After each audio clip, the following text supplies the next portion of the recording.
How's it going, everyone? And welcome to the channel. I need to be completely honest with you guys here, and I know some of you either won't be expecting it or simply won't want to hear this, but Squad sucks right now. Like, it really sucks. And you know, not even right now. This is something I felt for a good 6 to 8 months. Now, this video might get a bit rambly, but hold on. This is going to be quite the ride. You wind the clock back over the past 2.5 years looking at Squad's history, and it's been a really good time for Squad. Updates came regularly, and they were all good updates as well. No rollbacks, I mean, that I can remember, and each update did what it was set out to do. The player base was growing, and there was a great mix of players both new and experienced, and that's even after the infantry combat overhaul update. But I want to say, since Squad updated to 8.0, things have really started to go downhill. Performance has nosedived dramatically, quality of games has tanked, quality of updates has worsened with every one, and as a result, the amount of bugs and in-game issues has risen dramatically. I've had more Unreal crashes since 8.0 was dropped than I have the entire past 7 years of playing Squad combined. It has been absolutely dire. Look, yes, I know they're working on porting to Unreal 5, but we still have no idea how long it's going to be till we see this. But before I do touch on that, let's start dissecting where things have started to unravel. Map voting got introduced back in 7.3, and again, whilst it's a cool feature, it feels a little bit unfinished. There's a bunch of commands given to server owners to help put restrictions in on what can and cannot be voted on. Now, for a quick example, we wanted to set a few layers out so only light infantry and airborne could be used. Basically to exclude all units that have heavy vehicles so people could have a different experience. This was all good and fine until we found out that we couldn't exclude combined arms despite being told that we can. And it's still like that now. This then creates the issue of when one team picks airborne, the other will pick combined due to the fact that the heavy vehicles will wipe out the helis for fun. When map voting first got introduced, half of the commands didn't work as intended or flat out just didn't work at all. So they've done well in getting most of that polished out, but this is my first example of things being made to the point of, yeah, that's good enough, on to the next thing. The other issue that's come with this is people keep voting for the same stuff over and over again. The same 5 maps, and the first team to either get US Army, PMC or USMC always mass votes for it without even looking at what the unit actually is. Unless it's armoured, then people will spam vote the hell out of that. Oh, and don't even think about enabling anonymous voting, because people will start troll voting when that's on, so you end up with some truly awful things. This is really making things feel very stale right now, which is only cemented by the fact that when some of the rarer maps do get voted for, over half the server will leave, and I'll get onto this later because there's one huge thing that has a factor in this that's linked with the ICO update. Some of these units are also incredibly unbalanced, especially after these recent tweaks the factions got, but again, that's a story for another day. During this time, they also made changes to how the lanes in Squad work for the capture points. And I don't know if this was done to make things easier for everyone or what, but you don't even need squad lanes anymore. Not that you did anyway. But because so many maps now, you know exactly where it's going even after the very first objective. There is literally nothing random about random advance and secure. It's just advance and secure with a little bit of fog of war hiding the objectives. They also made changes to flag capping speeds, and whilst this was a well-intended change, it seemed very poorly thought through. 27 people now gives you the fastest cap, but when you look at the cap itself, you get 5 chevrons at 16 people. Like, make that make sense. 5 chevrons indicates the fastest cap speed. Oh, but there's a secret, and if you get an extra 9 people, you can cap and you shave a further 20 seconds off it. Why? But the issues don't stop there. Now, some newer players may not notice these issues, but experienced players certainly do. And this is why we have a lack of experienced players right now. For start-offs, The maths of having over half of your team for the fastest back cap isn't very healthy for the game. For the fastest cap speed, you need 3 full infantry squads. You have a maximum of 50 people in your team. By the time you've taken out your 2 heli pilots, 1 tank crew of 3 or 4, the 3 infantry fighting vehicle crews with their pocket anti-tankers, or maybe a medic, that can equate to another 8 to 12 people.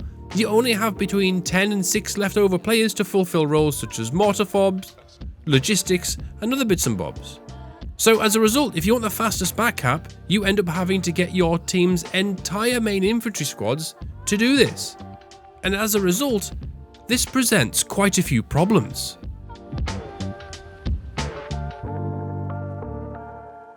Firstly, the main one is you end up with no map presence. As I referred to before, because the lanes are so bad and now easily worked out, these semi-experienced people automatically know where to be to get to midpoint ready, set up a hab or 2 and get dug in. So by the time your team has worked through the back cap and got to your 3rd objective, the enemy are usually already there set up and waiting for you, so you don't stand a chance.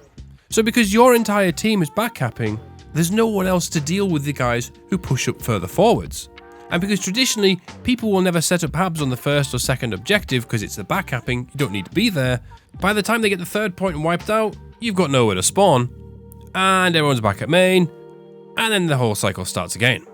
Secondly, this creates what we call blob mentality. Because the infantry is in one massive blob moving from point to point, there's no leapfrogging going on. You see, before this update, you would get 2 squads on the back cap, and they would what I've referred to as leapfrogging. One squad would cap, the other squad would be at where the 2nd cap would be. So once squad 1 has capped the point, squad 2 are already there ready to cap. So squad 1 would leapfrog squad 2 and go to the 3rd objective. This was always the most efficient way and the safest way to get set up, whilst your other squads spread out through the map to get into the right positions. And so because there's no leapfrogging going on, what we've ended up with is no one defends.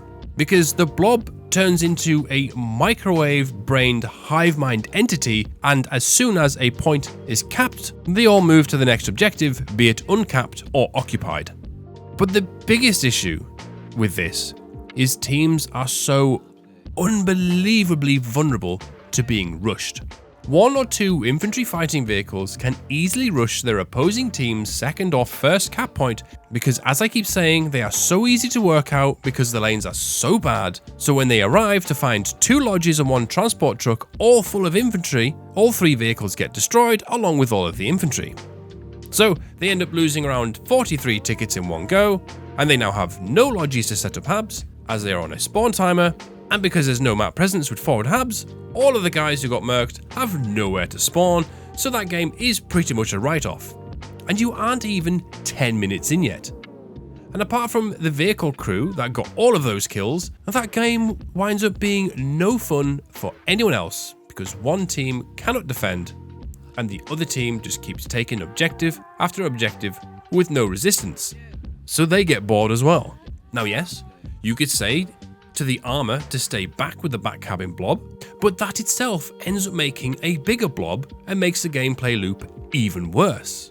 On my squad server Dead on Dismount, we have had to add in and police very heavily a no rushing rule due to it being a new player friendly server, and to make sure games don't get ruined from the very beginning.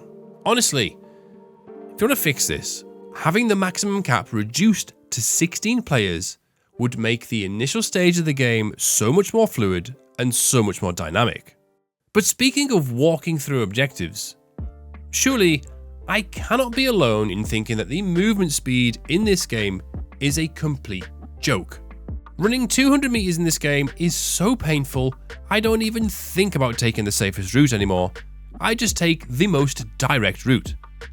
Especially if I'm running back to save a radio or something, because it's so slow, I don't have any other choice. I'm not asking for Call of Duty style movement, Christ no. But Squad is known as a running simulator. And you know what other game is known as a running sim?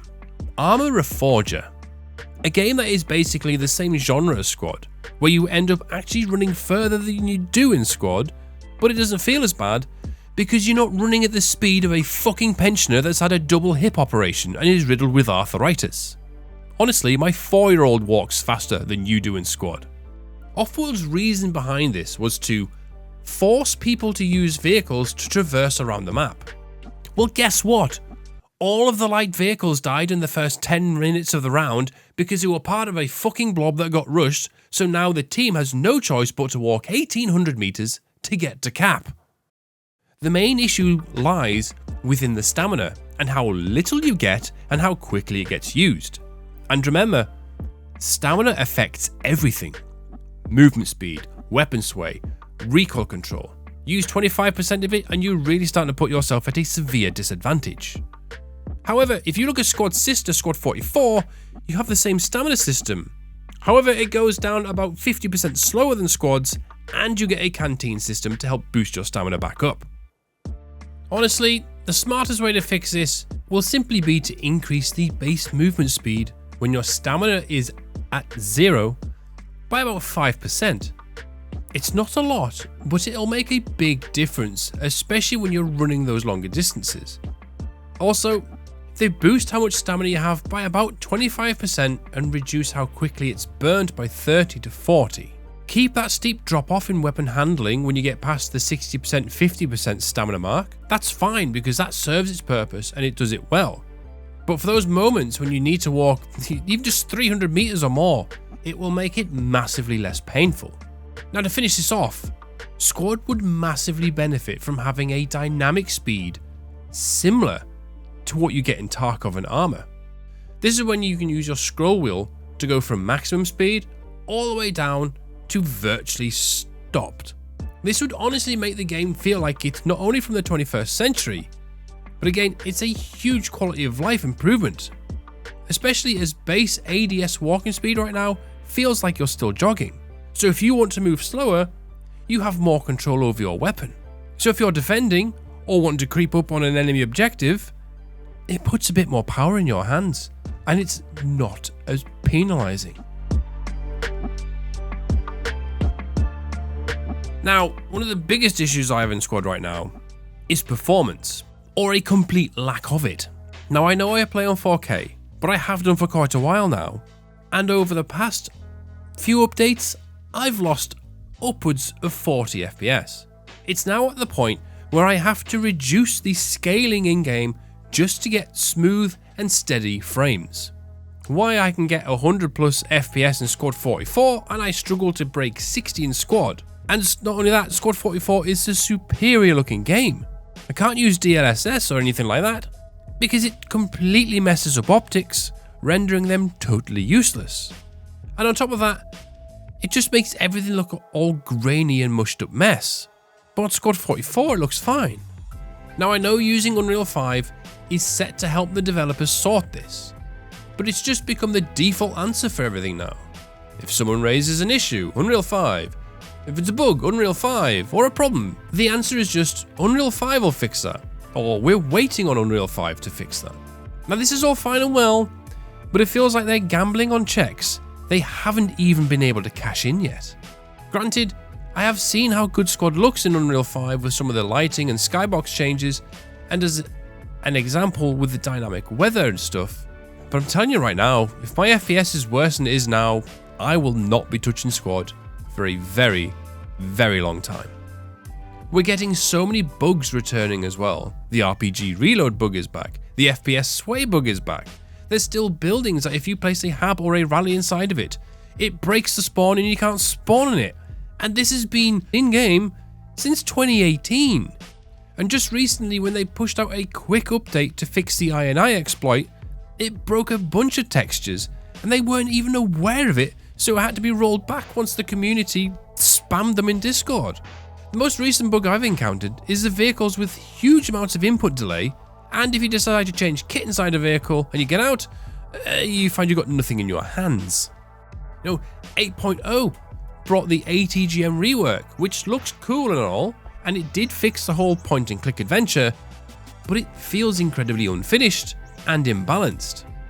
Infrared ATGMs are far better than wire guided, especially as they can hit moving targets much easier and can be fired on the move. Doesn't sound like much, but the fact that this game can be so damn laggy and suffers from woeful input delays on things, with the wire-guided vehicles have been known to jerk forwards a tiny bit that renders them completely useless. That also doesn't account for the fact that wire-guided is also affected by vehicle smoke, and both ETGMs seem to bounce or get deflected 95% of the time. Or, if you are in a vehicle and you watch one go right past you, only to find yourself on fire some 10 seconds later. Again, it's just another project that's been brought to 80% and then just abandoned. With a lot of the experienced people stepping away from squad, all of the new players are left at the helm of the 200-hour Andy Brigade. Players who think they know it all, but in the grand scheme of things, they don't even know the half of it. There's far too much onus and weight on squad leaders these days, and as a result, it is burning people out faster than ever. The tutorial feels massively outdated, and let's be honest, it is incredibly dull and boring. It is desperate for an overhaul. Then saying that, most of the game modes need an overhaul too, or at bare minimum the lanes. Now look, I know I've been rambling on for a while now, and I've barely scratched the surface, but you're probably thinking, if you hate squads so much, why am I doing all of this? Well, that's because I'm very passionate about this game. I've built not only my community around this, but also Dead on Dismount. So naturally, I want to see this game succeed, grow and go forwards in a positive direction like it had been. I have been full of praise when the devs have got things right in the past, but I've also been vocal when I feel they've got things wrong, and that's what I'm doing now. Because if I didn't care about Squad, I would simply uninstall it and move on, like I did back in 2020 when this game was a real pile of crap. Thank you for bearing with me through this rambly ass video. I do have another one lined up soon, where I go through some of the possible changes Squad can make to revitalize itself and really improve itself. But I've also got an interview lined up with one of the devs for a bit of a Q&A session, so keep an eye out for those. Thank you for listening, take care, and I'll catch you on my next video. Good night.